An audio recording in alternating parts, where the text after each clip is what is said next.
మెంతా తుఫాన్ వల్ల లోతట్టు ప్రాంతాలు ప్రజలు అప్రమత్తంగా ఉండాలని కడప ఆర్డీఓ జాన్ ఇర్విన్ హెచ్చరించారు. మండల కేంద్రమైన సిద్ధవటం పెన్నా నదిలో నీటి మట్టాన్ని హైలెవెల్ వంతెనపై నుంచి మంగళవారం కడప ఆర్డీఓ జాన్ ఇర్విన్ పరిశీలించారు.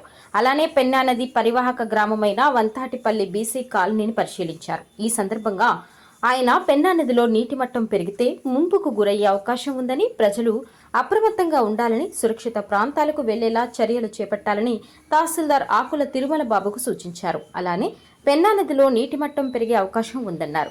ఈదురుగాలులు బలంగా వీచినప్పుడు రేకుల షెడ్లు, పూరి గుడిసెల్లో నివాసం ఉన్నవారిని పునరావాస ప్రాంతాలకు తరలించాలన్నారు. పునరావాస కేంద్రాలలో భోజనం, నీటి వసతి, టాయిలెట్స్ సదుపాయం కల్పించడం జరిగిందన్నారు. రాష్ట్ర ప్రభుత్వం ఆదేశాలను అధికారులందరూ తప్పకుండా పాటించి ప్రజలకు ఎలాంటి ప్రాణ, ఆస్తి నష్టం వాటిల్లకుండా జాగ్రత్త వహించాలని ఆయన సూచించారు.